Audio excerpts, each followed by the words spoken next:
¿Qué tal? ¿Cómo les va, amigos? ¿Qué dicen? Buenos días. Un hermoso día en Bariloche. Aprovechenlo, pero hoy está todo despejadito.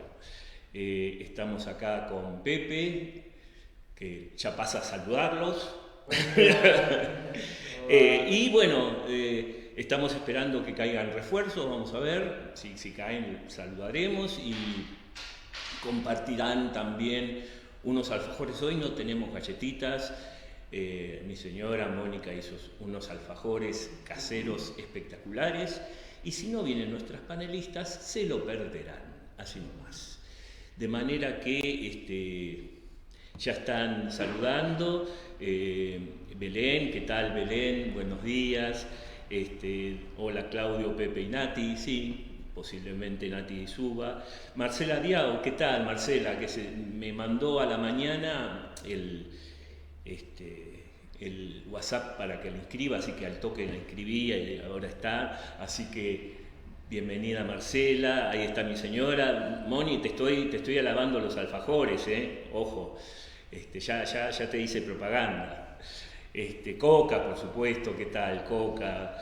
Buenos días, Claudio y Pepe, hermoso y bendecido día, sí, sin duda un día muy, muy hermoso. Así que bueno, se están conectando.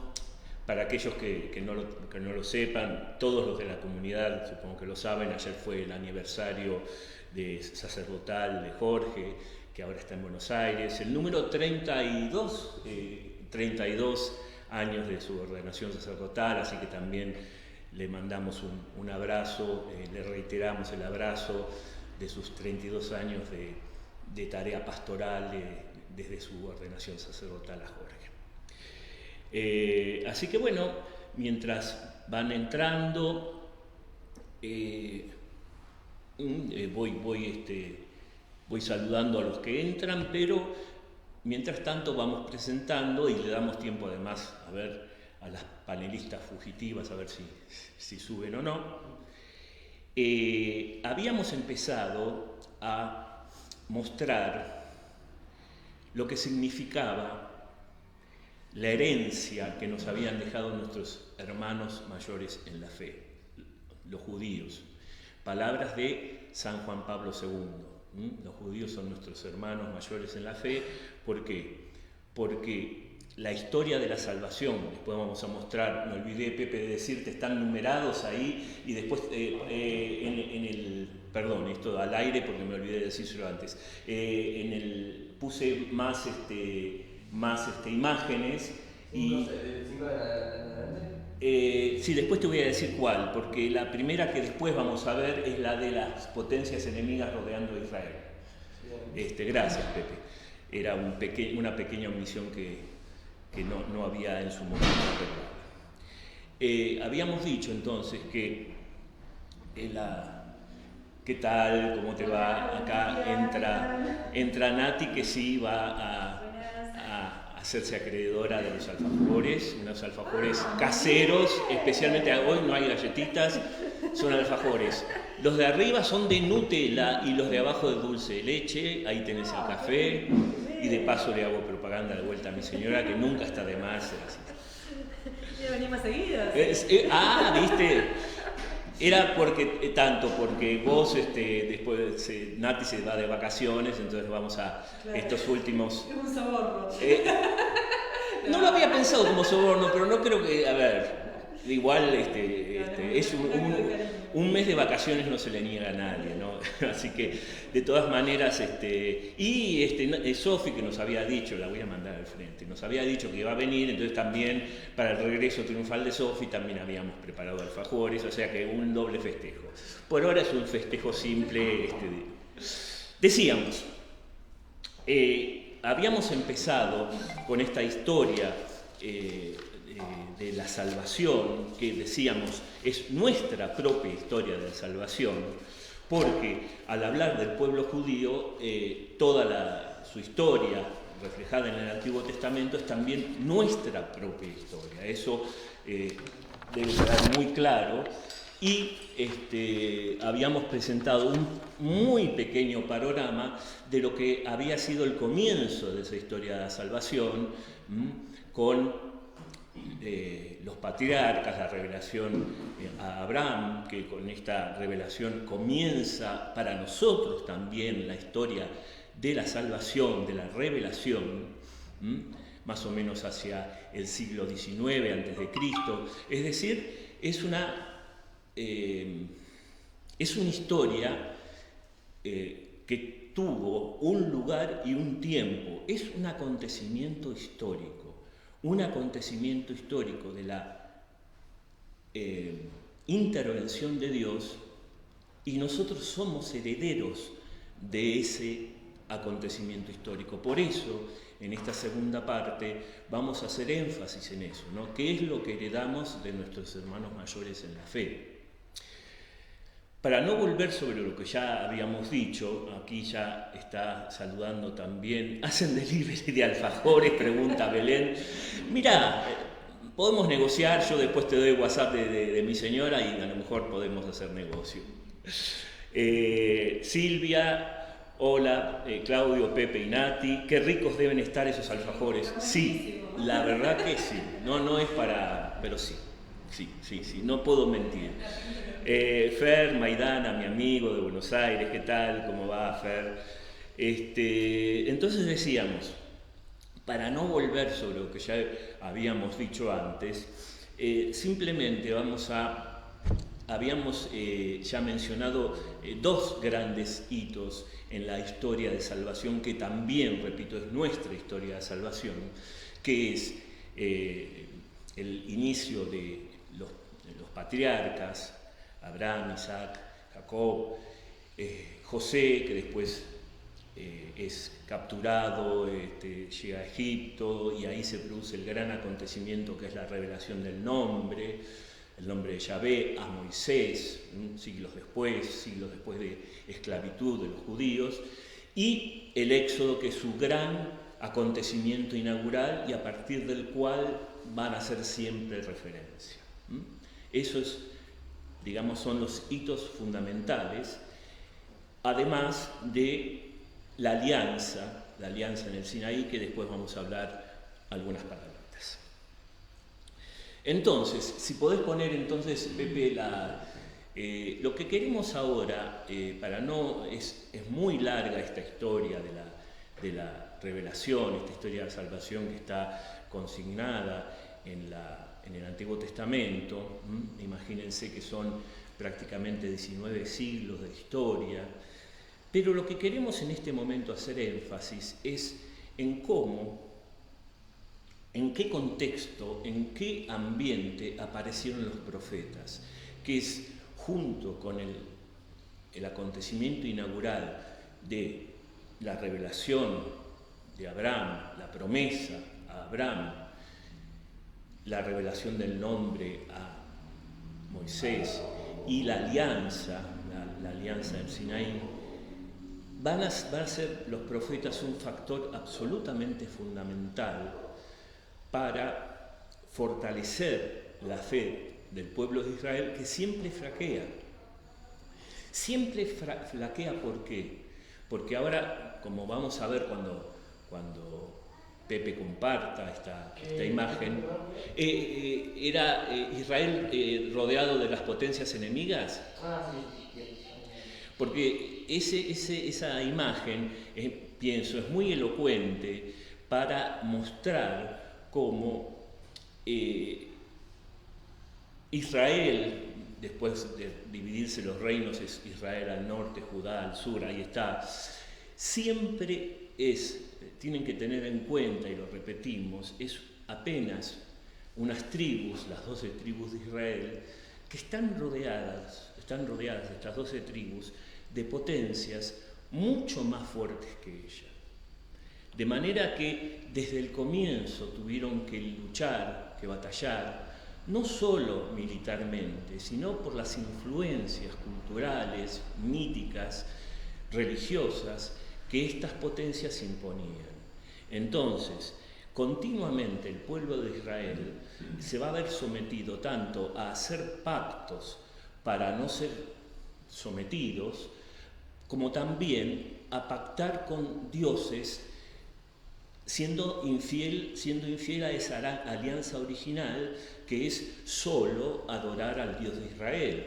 Pero no se trataba solamente de dioses inocuos. Por ejemplo, en Canaán se adoraba un dios que era Baal, que exigía sacrificios humanos, por ejemplo, para la fertilidad.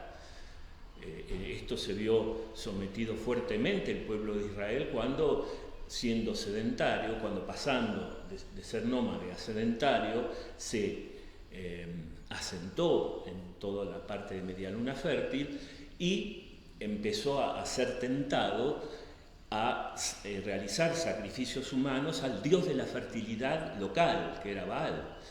De modo que no son divinidades inocuas, no solamente es infidelidad a la alianza que ellos pactaron con Dios, con Yahvé, sino ir detrás de ídolos muchas veces sanguinarios, que pedían, como les digo, sacrificios humanos.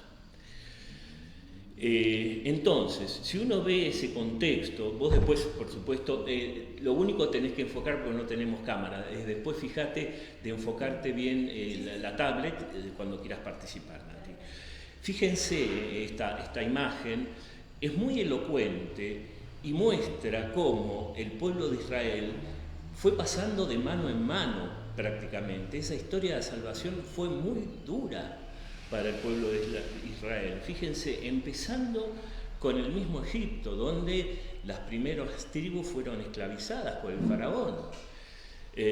Más adelante, ese mismo Egipto va, en el siglo IV a.C., va a volver a imponer su dictadura con Antíoco Epífanes, pero también tenemos las potencias como Asiria, que produjo en su momento la caída del Reino del Norte.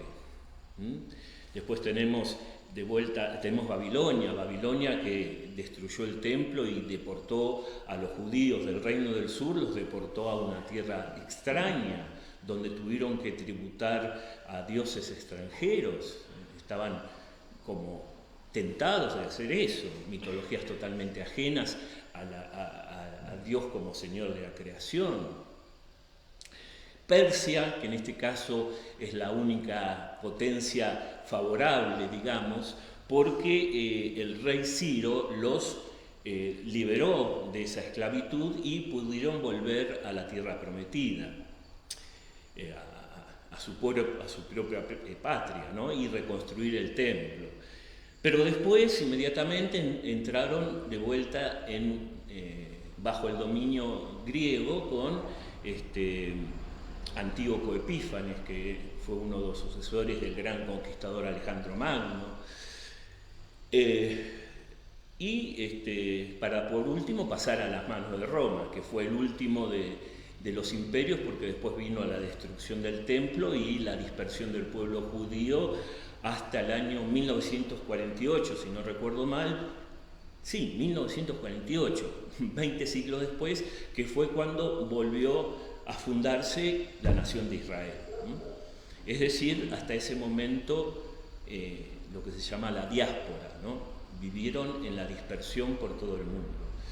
De manera que todas estas potencias que ustedes ven en esta imagen, en este contexto es que hay que entender la aparición de los profetas. Porque, como les digo, no es un dato menor que hayan estado siempre acechados o dominados por potencias extranjeras. Y ese dominio, ese acecho, siempre traía consigo la tentación de romper la alianza que había establecido Moisés en el Sinaí y adorar a los pueblos, los dioses vecinos, hacer pactos quebrando la ley de Moisés, etc. Gracias, Pepe. Entonces, este es el contexto que tenemos que entender para ver la aparición de los profetas. Vos querías decir algo, por favor. No sé si el micrófono, a ver si llega. ¿Sí? ¿Si llega? Si no, esto no, para que se te vea también, pero habla fuerte en todo caso. Sí. Bueno, dale. Gracias. Bueno, primero quería decir que me voy a llevar bien con la esposa de Claudio. Buenísimo, la verdad. Aprobó los alfajores, me parece. No, y lo otro que en relación a lo que venías comentando, bueno, evidentemente el pueblo judío es un pueblo que ha sufrido mucho, muy perseguido y demás. Y bueno, quería recalcar, o si podría recordar, digamos, mencionar nuevamente, ¿cuál es para vos la causa de tanta persecución? ¿Por qué siempre han sido perseguidos? ¿Cuál era la razón por la cual siempre estaban expuestos a ser perseguidos por diferentes potencias, que es lo que nombrabas recién? En realidad, porque estaban en medio, o sea, porque la tierra prometida, la tierra que era esa medialuna fértil, que según las palabras reveladas mana leche y miel, ¿no? Después de haber sido rescatado por Yahvé de la esclavitud, sin duda era un terreno que tenían que defender. Eran muy débiles ellos, eran 12 tribus que tuvieron que organizarse militarmente. Ellos nunca fueron un imperio, siempre fueron débiles. Esto es muy interesante porque muestra también cómo Dios actúa a través de la debilidad. Y esto es una constante. Elige un pueblo que no es el más fuerte de entre los pueblos de la tierra, que estaba insertado geopolíticamente en medio de esas potencias. A ver, cualquier pueblo que se asentara en ese lugar, que era como una especie de punto neurálgico, si uno ve el mapa, estaba absolutamente rodeado de potencias. Es decir, por un lado eso, ese primer factor, estaba geopolíticamente situado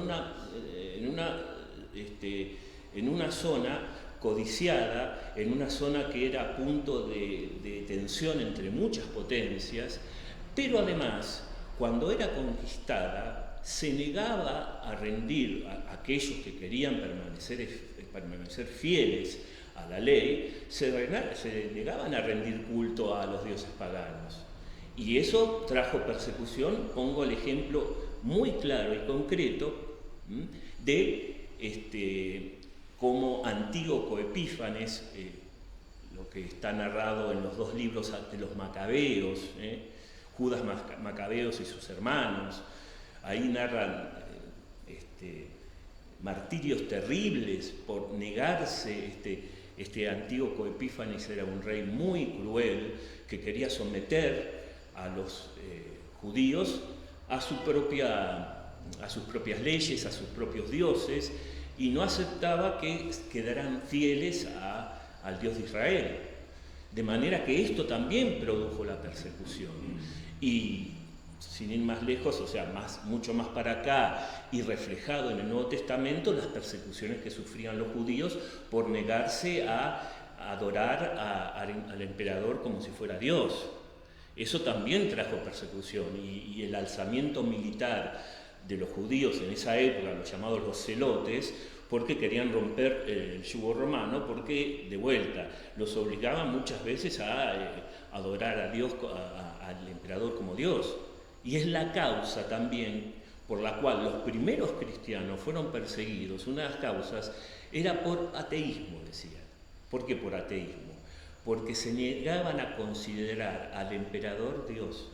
Solo hay un Dios, que además, ahí habría que entrar mucho más en detalle, pero Jesucristo mismo es el Señor, lo dice San Pablo, y solo a Jesucristo hay que tributarle esa adoración que se le debe a Dios. Y eso hizo que los persiguieran también. Es decir, hay cuestiones, por un lado, entonces, geopolíticas, y cuestiones de su propia religión, que al negarse otros pueblos, por ejemplo Roma, había conquistado muchos otros pueblos, pero esos otros pueblos no tenían problema en que su Dios formara parte del panteón de los romanos. Era sincretismo, no había detrás un pacto al que tenían que ser fieles. No les daba lo mismo, bueno, sí, yo adoro a mi Dios, vos traeme tu Dios, yo también lo adoro. Es decir, ese celo por permanecer fieles a la alianza, también trajo persecuciones y martirios, ¿no? Entonces, sí, Nati. No, me hacía pensar esto también un poco cuando, yendo al Nuevo Testamento, cómo después los judíos perseguían a los cristianos, o sea, como repitiendo la historia básicamente, pero de otra forma, porque en realidad después los mismos judíos fueron los que perseguían a los cristianos cuando querían adorar al Dios trinitario, ¿no? Sí. Entonces como que la historia a veces se repite, ¿no?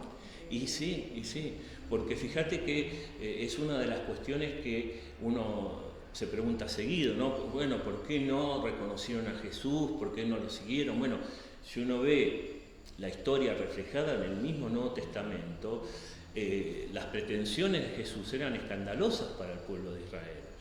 El perdonar en nombre de Dios, solo Dios podía perdonar, el relativizar la ley, la sagrada ley de Moisés por la cual tantos habían muerto. Inmediatamente después, él mismo se decía a sí mismo Hijo del Hombre.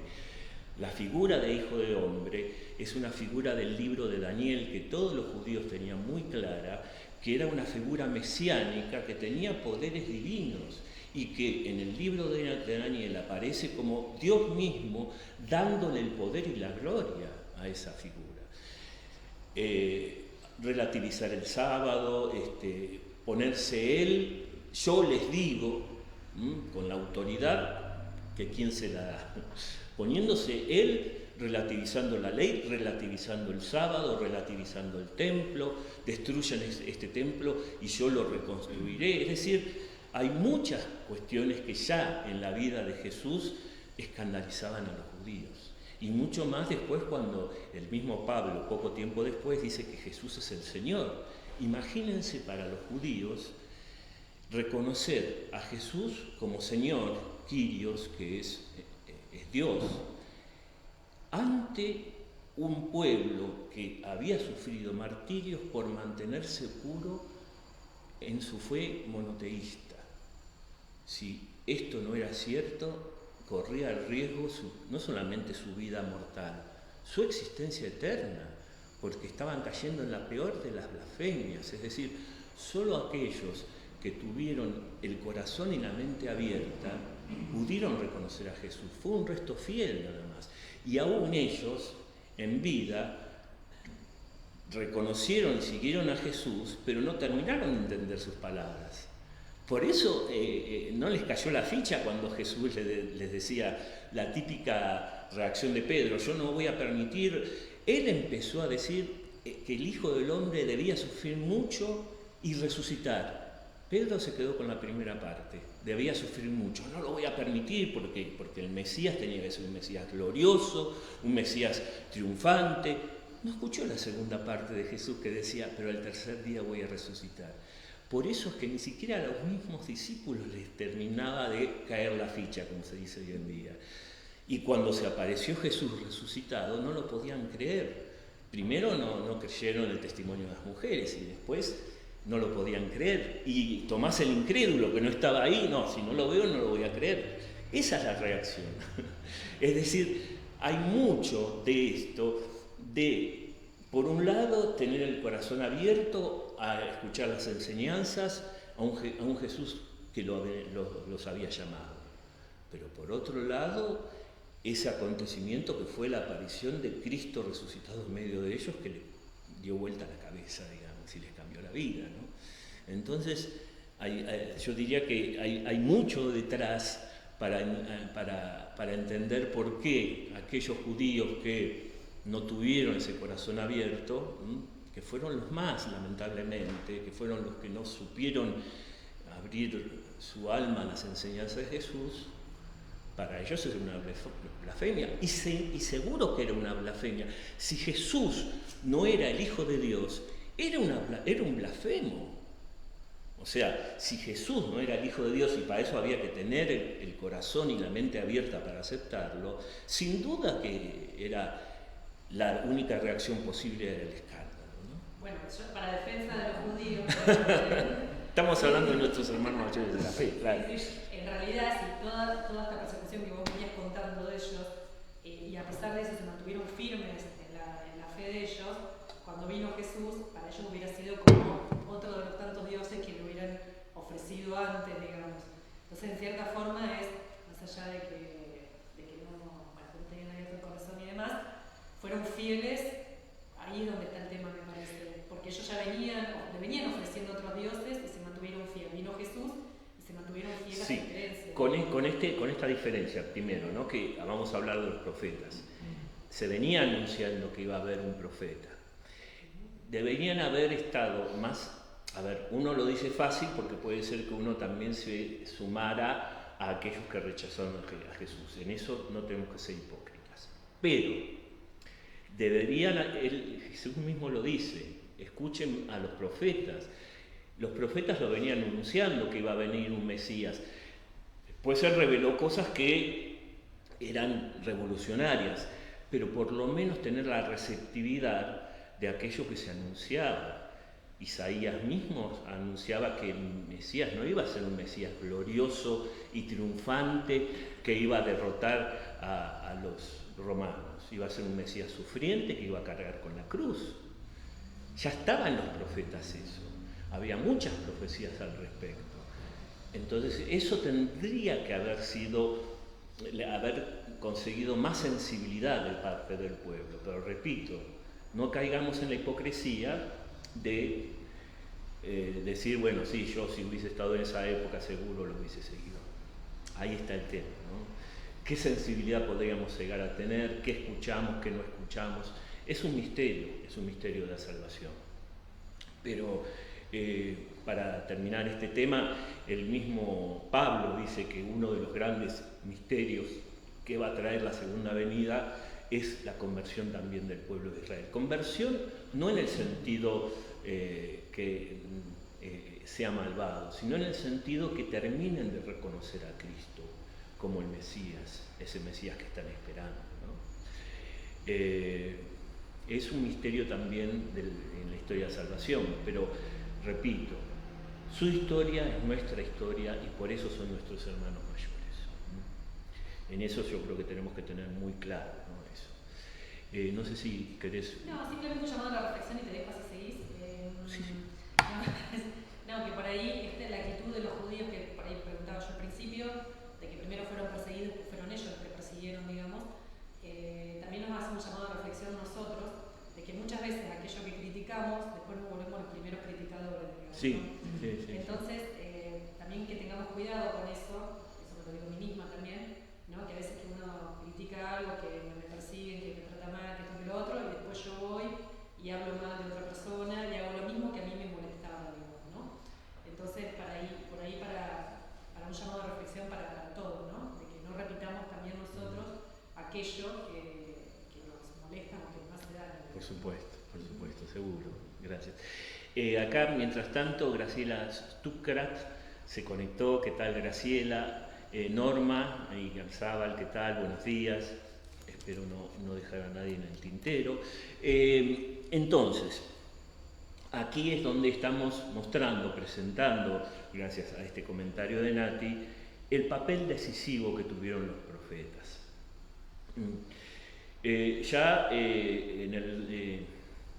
Muy brevemente saben que en un momento aparecieron los reyes, Saúl, el primer rey de todos los judíos, en ese momento no se había dividido el imperio, más o menos estamos hablando del siglo XI a.C., después vino David, el gran rey David, que es el segundo, que es ungido, que de donde vienen las profecías que un descendiente de él va a ser el Mesías.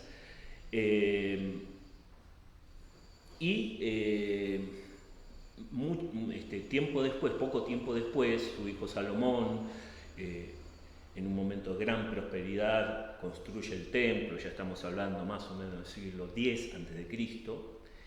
Pero ¿qué pasa? Muere Salomón y su sucesor, su hijo Roboam, no tiene la sabiduría, la habilidad de Salomón, y el reino se divide en dos, ¿no? Un reino del norte, que va a ser el reino de Israel, y reino del norte, que va a quedar la tribu de los judíos, el reino de Judá. Tiempo después, 2 siglos después más o menos, cae el reino del norte en poder de los asirios. Y esto es muy importante porque aquí ya empiezan a aparecer los profetas que advierten de no hacer, piden por favor no hacer pacto con estos asirios que adoran ídolos, como decía, esos dioses de la fertilidad, esos dioses que dependían, fíjense, de un lugar, de una piedra, de una realidad, la fertilidad, la lluvia, la luna, el sol. Ahí estamos pensando también en los dioses egipcios. El Dios de Israel en este sentido, y no es simplemente una cuestión acá de me quedo con este Dios y no con este. Profundamente, el Dios de Israel va a empezar a mostrar rasgos que claramente refieren su trascendencia. ¿Por qué? Es un Dios de los padres, no es un Dios que queda anclado en una realidad. Dioses como los dioses de Egipto, por ejemplo, bueno, el sol nacía y moría todos los días al nacer y ocultarse. Era un cíclico y un eterno retorno. Lo mismo la fertilidad, el Nilo que continuamente iba y venía y hacía que la tierra fuera fértil, después las sequías, ciclos continuos en la cual el hombre estaba atrapado. El Dios de Israel, cuando se revela a Abraham, y esto lo dijimos pero lo repetimos, porque es importante destacar que esto no es una cuestión simplemente de gustos. Aquí claramente el Dios de Israel está mostrando rasgos trascendentes que ningún otro Dios con minúscula, falso Dios o ídolo mostraron. El tema de la historia, cuando se revela a Abraham, le muestra un futuro y una esperanza que Abraham en ese momento no poseía. Su esposa era estéril, eran los dos entrados en años, no esperaban hijos, estaban en un territorio que no era fértil y, como decíamos antes, lo repetimos, no importa, los modos que tenían de trascender en esa época, ya todavía no estaba la revelación de una vida después de la muerte ni la resurrección. La revelación de la resurrección se produce poco tiempo antes de la llegada de Jesús, en el siglo II o III a.C. Las únicas maneras, decía, que tenían estos primeros semitas de entender la trascendencia era legando una tierra fértil a una descendencia numerosa. Permanecer en la historia con una tierra fértil y una descendencia numerosa. Esto es lo que Dios le promete a Abraham. Y por eso se pone en marcha hacia un futuro desconocido y de alguna manera con esto Dios está rompiendo esa concepción cíclica de la historia que tenían los pueblos vecinos, que estaban atados a los ciclos de la naturaleza, no tenían esperanza. ¿Por qué? Porque continuamente se repetían los mismos ciclos. Uno no puede tener historia cuando vive en una eterna repetición de ciclos. Más allá de crónicas de gente, de reyes que vienen y van y mueren y son reemplazados por otros, esas son crónicas, pero una historia de una plenitud creciente que desemboca en la encarnación del Verbo, solo el pueblo de Israel. Y el pueblo de Israel que va poco a poco a enriquecer ese conocimiento que tiene de Dios a través de la revelación, especialmente a través de los profetas. Y por eso volvemos al tema de los profetas. Los profetas, cuando advierten a su pueblo, amonestan a su pueblo de no seguir dioses extranjeros, no es una cuestión de gustos, no es una cuestión de pertenencia como si fuera un partido River Boca. Es una cuestión de que ese mismo Dios, que es creador, que es otro de los conceptos que no se concebían en ese momento, ni siquiera la filosofía griega, con toda su especulación, con Aristóteles, Platón, concebía lo que significaba el tema de la creación, es decir, un Dios trascendente al mundo que crea el mundo por un acto de amor. Eso no existía en ningún lado, ni siquiera en las religiones, en las filosofías más profundas como el aristotelismo ni el platonismo. No existía tal cosa, y mucho menos en los pueblos vecinos. Un Dios que además acompaña a su pueblo ahí donde su pueblo está. Los dioses vecinos estaban ligados a realidades que se quedaban ahí. Si yo adoro al Dios de la fertilidad, pero después me voy del pueblo, el Dios de la fertilidad queda en el territorio fértil. Cuando se dice que es el Dios de mis padres, se le revela Yahvé a Moisés, el Dios de sus padres, es un Dios que acompaña, que acompañó a los patriarcas en su peregrinación. Está ahí donde el pueblo está. No se queda anclado en ninguna realidad. Bueno, y así muchas otras cuestiones. La esperanza como algo concreto que el pueblo puede percibir y caminar hacia. Y esto, de vuelta, los profetas lo van a marcar muy bien. Porque así como decimos que estos primeros profetas del Reino del Norte, estamos hablando de Elías, Eliseo, que está narrado en los libros de los reyes, esos primeros profetas. También está Amós, está Oseas, que tiene verdaderos poemas respecto del pueblo, como el Dios amor les habla al corazón, etc. Siempre van a advertir de no caer en la idolatría. Y después, cuando este reino del norte cae definitivamente, no como Judá, una vez que los asirios lo deportan, ya no vuelve a resurgir como reino de Israel. Quedará después las ciudades de Samaria, por ejemplo, por eso la enemistad con los samaritanos, va a ser como un remanente del reino del norte, porque van a tener su propio lugar de adoración a Dios. Entonces, Judá, que tiene el templo de Jerusalén, los van a ver medio torcidos, ¿no? De ahí la enemistad. Este reino del norte cae definitivamente en el siglo 8 a.C., en el siglo 8, en el año 700 y pico, cae a mano de los asirios y no vuelve a levantarse. Y por eso solo queda el reino del sur. Pero el reino del sur también tiene sus acechanzas.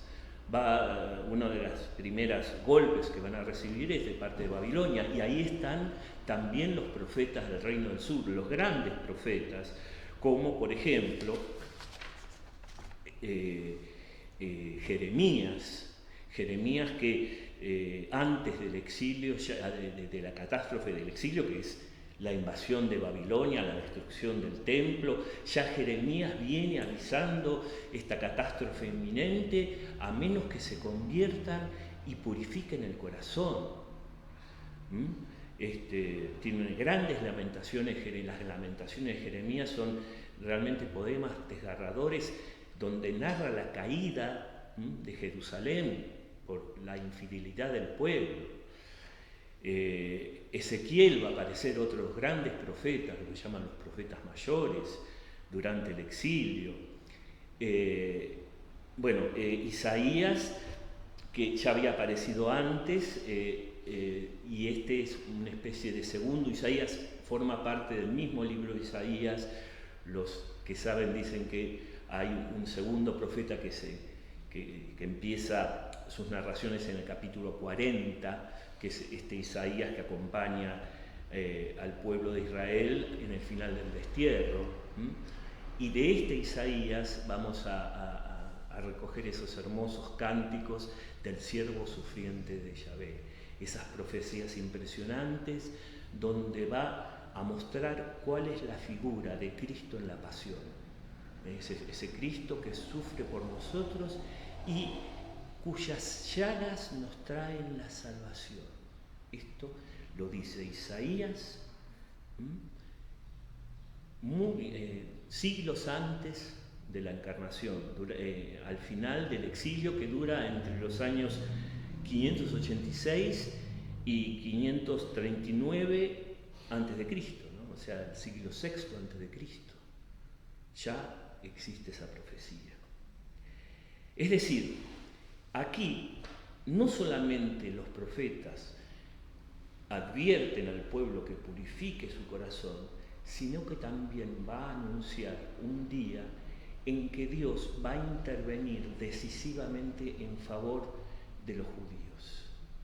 Y ahí es donde empieza a abrirse el horizonte de esperanza para guardar a ese Mesías que ya en la profecía de David, es ese descendiente de la estirpe de David, que va a nacer en Belén. Bueno, un montón de profetas van agregando, rasgos a ese Mesías.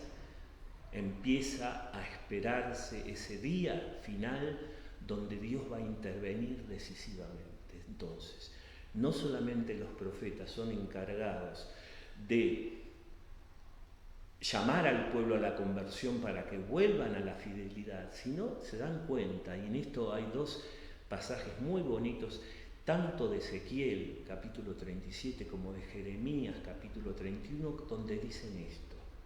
Se dan cuenta que el israelita, o el judío en este caso, si vamos al término, es de la tribu de Judá, o sea, judío, no le alcanza el mero cumplimiento externo de las tablas de la ley. Dios va a intervenir y va a escribir la ley dentro del corazón. Va a cambiar su corazón de piedra por un corazón de carne. Va a escribir los mandamientos dentro de él. Y por eso va a ser capaz de cumplirlos. El Espíritu de Dios va a intervenir y ya no va a ser más el cumplimiento externo, cosa que siempre Jesús reprocha a los fariseos. ¿Se acuerdan? Que es un cumplimiento externo. Bueno, ya está el Espíritu actuando dentro del corazón del hombre. Aquí menciona un comentario de Coca. Dice, además de los judíos más formados se habían apartado en cierto modo de las tablas. Sí, claro, justo estaba hablando de los fariseos. Habían redactado como 600 reglas, sí, entre prescripciones y prohibiciones, como decía Jesús, habían multiplicado las cargas. Se había convertido en una casuística. Casuística quiere decir una enumeración de casos donde el judío le estaba prohibido hacer esto, donde el judío tenía que hacer esto otro. Lo que dice justamente Coca. Reglas que los más humildes ignoraban y por ellos eran mal vistos. Sí, y no solamente ignoraban. Los más pobres muchas veces quedaban impuros por esas reglas. Los leprosos, las prostitutas, los publicanos que eran colaboradores, las mujeres en sus periodos, es decir, había muchas razones y muchas ocasiones de impureza que dejaban al israelita, al judío, imposibilitados de practicar su religión, ¿no?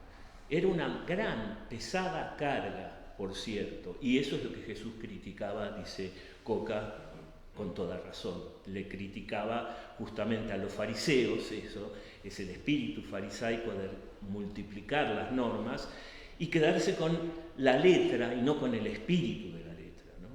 ¿Vos querías decir algo? No, simplemente me acordaba de la ropa de los judíos. Viste que ellos llevan como unas túnicas que tienen como flecos. Los flecos, sí, que la filacteria. Claro, exactamente, que indica justamente, bueno, supuestamente el nivel o sea, mientras más tengan, más comprometidos están, ¿no? Claro. Y bien, yo cuando estuve ahí en Tierra Santa, gracias a Dios, se lo veía mucho con esa ropa, muchos de los judíos. Y bueno, también me venía pensando, yo digo, ¿cuántas veces nosotros nos colgamos 5 rosarios juntos? ¿Cuál sería, o sea, hay una vez se lo hace con otra intención? Sí, está muy bueno el paralelismo. Que nos vean, además, como dice Jesús, hay de aquellos que quieren ser vistos por todos. Cuando quieras rezar al Padre, enciérrate y di, ¿no? O sea, refírete al Padre, no porque la religión no tenga que ser vivida en comunidad, sino porque ciertas manifestaciones que uno quiere compartir en comunidad, son hipócritas. Esas manifestaciones, no la manifestación auténtica de una fe vivida comunitariamente, sino ciertas exteriorizaciones de esa fe donde voy a poner, no sé, traigo a Cáritas una bolsita de ropa y vengo así medio para que todos miren. Bueno, ese tipo de cosas es preferible que lo hagas en lo secreto, ¿no? En ese tipo de cosas es donde Jesús más aprieta las tuercas, en esas manifestaciones hipócritas, ¿no? Donde, sí. Sí, no, y lo otro que, bueno, justamente siguiendo esta línea de la ley, cuántas veces, nada, que a veces lo que le pasó, como lo comentaba Claudio, le pasó a los judíos, que justamente con tantas leyes habían perdido la otra parte, que es el corazón de carne, justamente, claro, la parte humana, ¿no? Claro. Entonces, también es un llamado de atención para nosotros de cuántas veces perdemos la parte humana por seguir las reglas, por seguir un montón de cosas, ¿no? Que uno no tiene que, no es ir en contra de las reglas, pero bueno, Dios, el sábado Jesús no lo cumplió, digamos, porque cuando Él curó el sábado, ¿sí?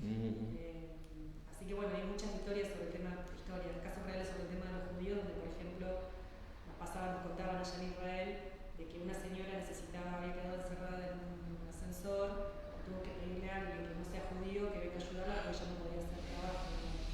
Entonces son cuestiones que está bien, se respetan porque es la religión de ellos, pero digo, tengamos en cuenta el tema de hasta qué punto, digamos. Claro, en eso hay que ser muy claros porque Jesús mismo criticó eso y llamó hipócrita. En esto, a ver, sí, son nuestros hermanos mayores en la fe, pero un cumplimiento muy estricto del sábado, según el mismo Jesús, es hipócrita porque dice, si se cae un buey o no me acuerdo si era un asno o un buey en una zanja, no lo van a rescatar por ser sábado, cuánto más curar a una persona por ser sábado, o rescatar a una persona que se quedó encerrada tal vez con un ataque de pánico por ser sábado. Es decir, el sábado, la institución del sábado, después vamos a hablar de eso, es una institución sagrada, sin duda, y que nosotros también tenemos que tener en cuenta a la luz de lo que nos legó el pueblo de Israel,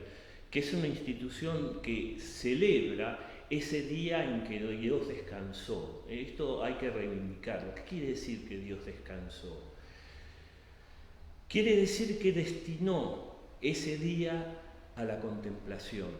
Quiere decir que destinó ese día a que el judío lo adore, lo alabe, se reúna en las sinagogas, pero además es un día donde Dios cesó su actividad creadora para permitirle al hombre que continúe ese pastoreo. Es algo muy bello esto.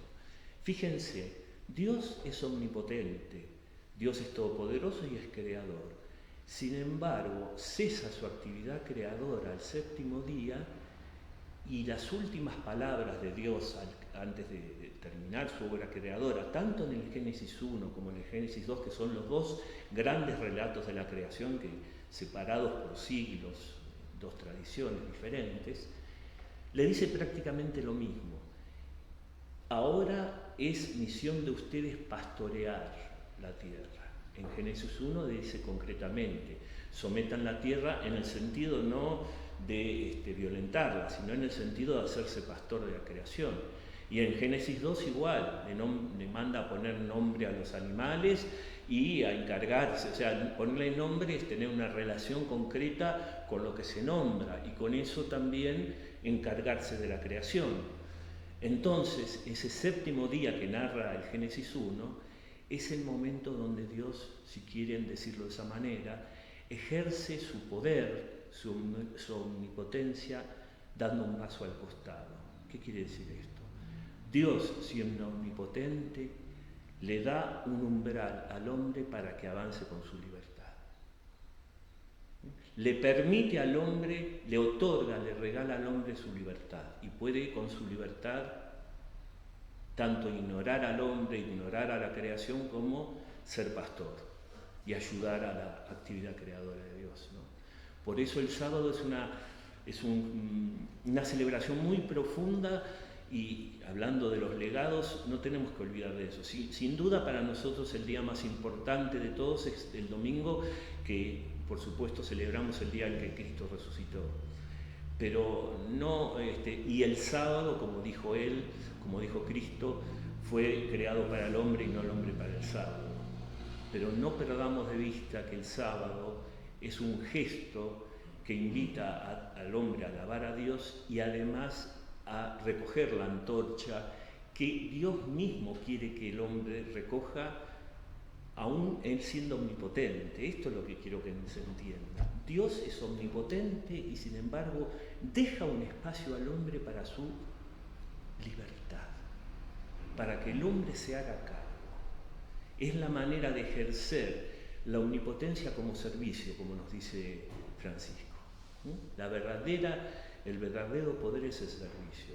Y esto también en el séptimo día se celebra.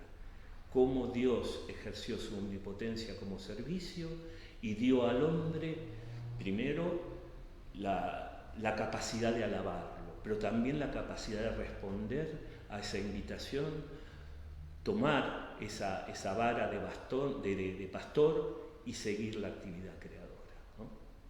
Es muy importante no perder de vista esto, ¿no? No sé si hay más comentarios. ¿Vos querés decir algo más, agregar algo? No, simplemente eso que... Cuando dice, perdón, no, simplemente es que sí quiere. nunca va a decir, sí quiero agregar algo. No, simplemente ahí tira la gran idea. Hacerte una pregunta que me quedó colgada antes. Sí. Era si los profetas eran todos judíos, los profetas o no. Y después, bueno, simplemente quería comentar la vivencia con la comunidad judía cuando estuvimos allá en Jerusalén. En realidad fue algo muy lindo porque se veía muy fuerte la comunidad, la vida de fe. O sea, ellos más allá de las vestimentas de estas que hablábamos, así que por ahí son muy protocolares, como que se muestran todos, me hace acordar a veces los militares cuando llevan todas las medallas.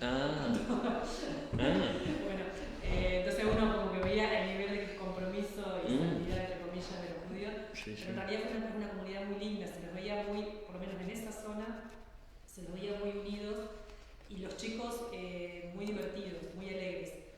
Fue una percepción mía que me pareció algo muy lindo. Alegres, qué bueno. Sí, y uno por ahí tiene la imagen de los judíos así...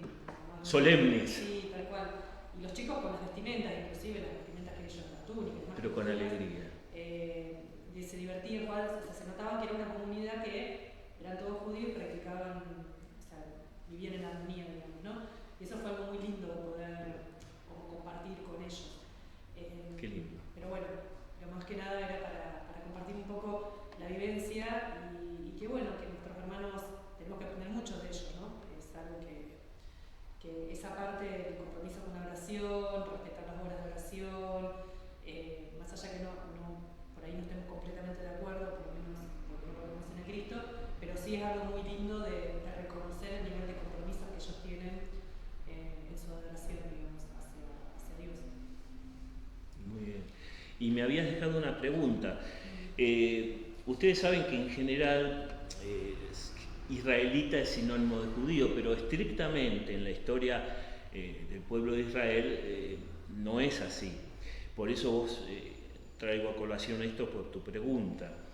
Los primeros profetas surgieron en el reino de Israel, que eran las tribus, digamos, básicamente las 11 tribus quedaron en el reino del norte y solo la tribu de Judá en el reino del sur. Entonces los israelitas, o sea, eran todos de raza semita, pero los primeros profetas surgieron entre esas 11 tribus, que es el reino del norte. Los primeros profetas que aparecieron en esos siglo 8, 9 antes de Cristo, primero que nada la historia de Elías y Eliseo, que eran del reino del norte, Amós, Oseas, eran todos profetas, que no me acuerdo exactamente la tribu, pero no pertenecían a la tribu de Judá. Después, entre los judíos, es decir, cae el reino del norte, desaparece el reino del norte, queda el reino de Judá. Entre los judíos, ¿no? del reino de Judá van a aparecer el resto de los grandes profetas, ¿no? Pero todos eran, digamos, herederos de las promesas de los patriarcas, y todos formaron esas 12 tribus con las cuales hizo pacto Dios en el Sinaí, ¿verdad? Por eso se los nombra genéricamente como israelitas o como judíos, porque es el pueblo de Dios. O sea, todos los profetas pertenecían al pueblo de Dios con el cual Yahvé había hecho un pacto en el Sinaí y habían sido librados de Egipto, ¿sí? Así que bueno, lo que sí te pediría, Pepe, para terminar, mostrar el cuadrito, y con esto terminamos porque quería mostrar un pantallazo de historia de la salvación. El que dice historia de salvación, Pepe, ¿puede ser? Gracias. Porque con esto, para cerrar la charla de hoy, quería mostrar esta idea. Gracias, Pepe. Que es la siguiente.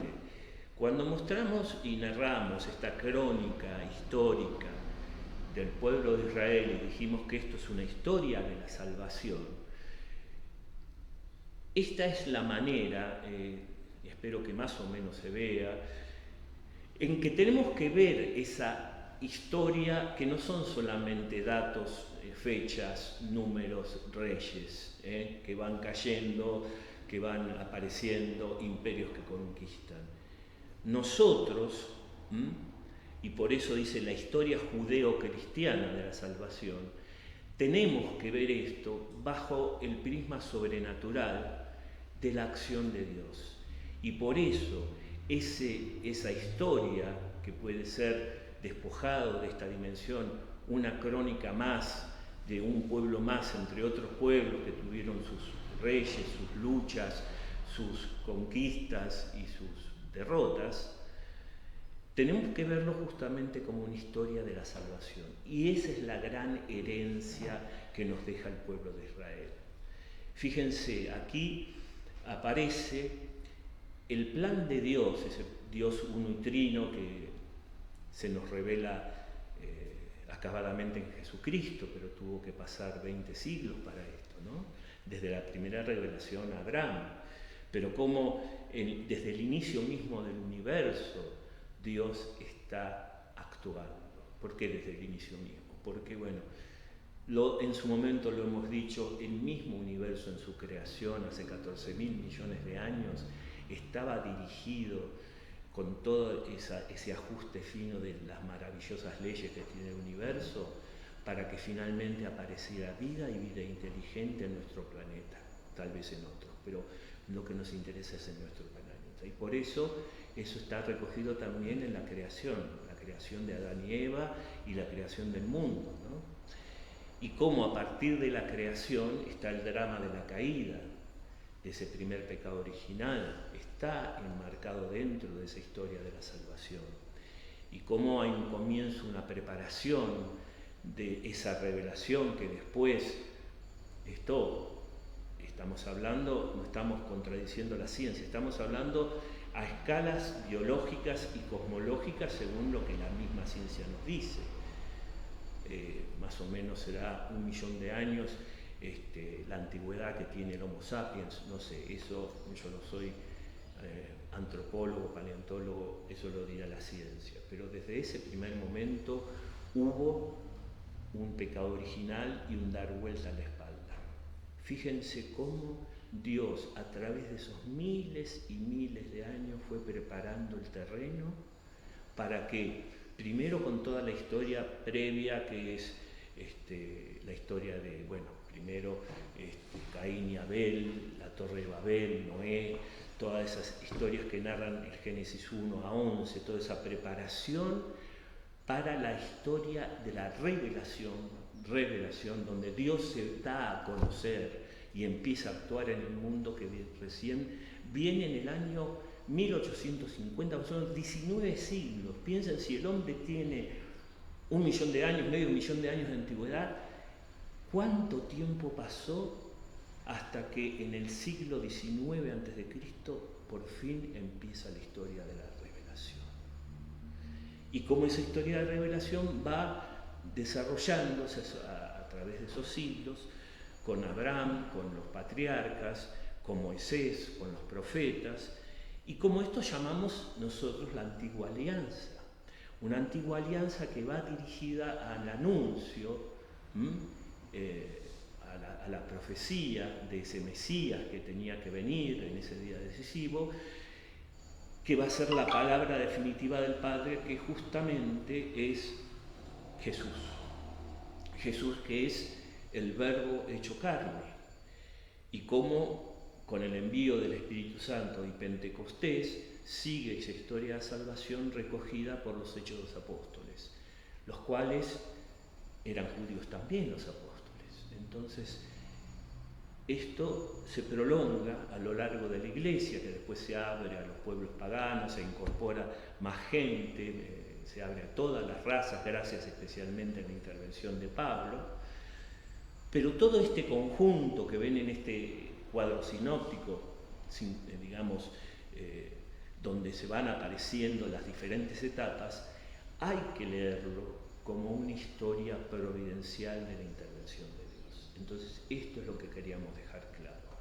No quedarnos con esta crónica histórica de reinos que se conquistan, que caen, que aparecen, martirios, profetas, sino de la acción de Dios mismo, como esto forma parte de una gran intervención providencial que termina con Jesucristo, con su encarnación, su Pascua y el envío del Espíritu Santo que se prolonga hoy en la Iglesia.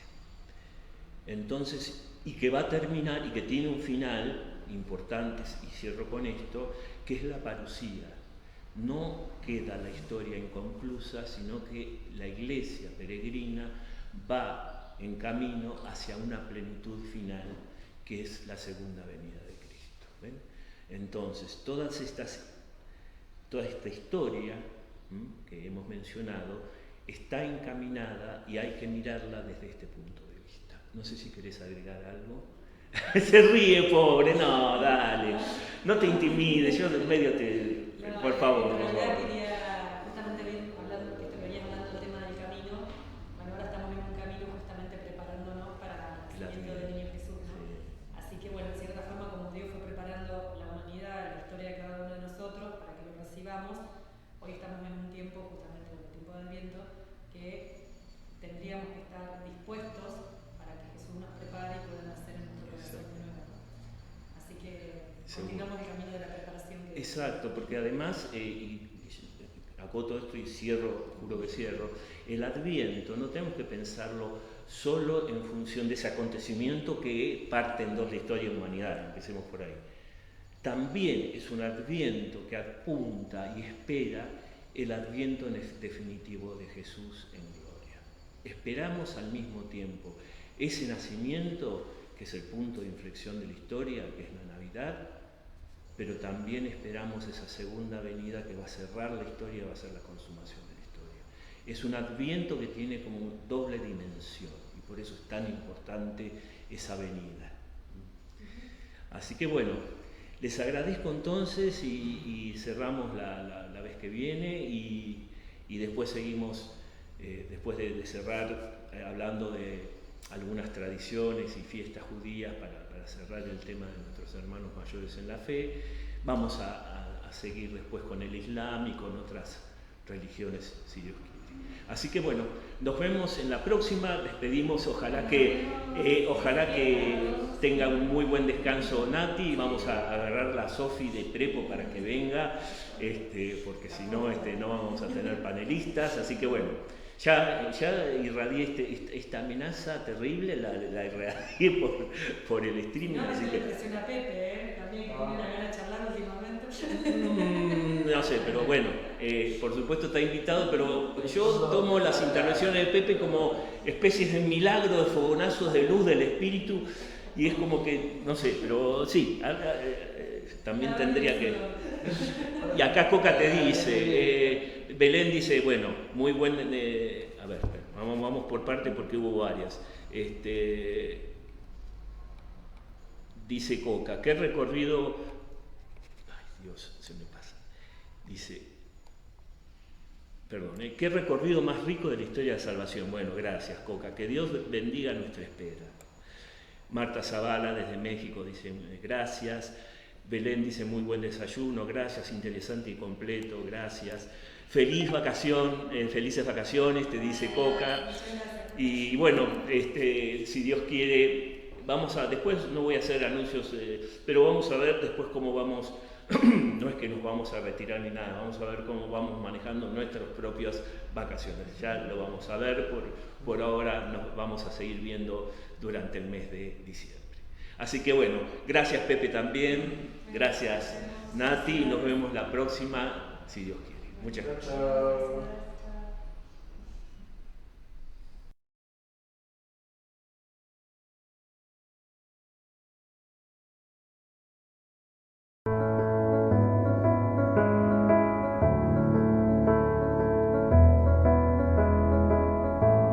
Jesús, al contemplar en tu vida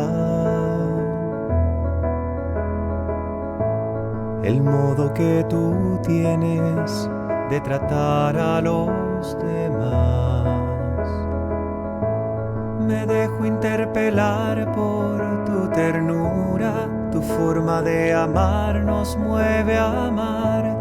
Tu trato es como el agua cristalina que limpia y acompaña el caminar. Jesús, enséñame tu modo de hacer sentir al otro más humano, que tus pasos sean mis pasos, mi modo de proceder.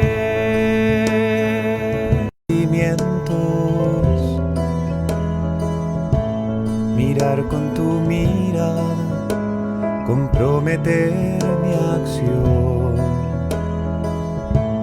donarme hasta la muerte por el reino, defender la vida hasta la cruz, amar a cada uno como amigo y en la oscuridad llevar tu luz. Jesús, enséñame de hacer sentir al otro más humano, que tus pasos sean mis pasos, mi modo de proceder.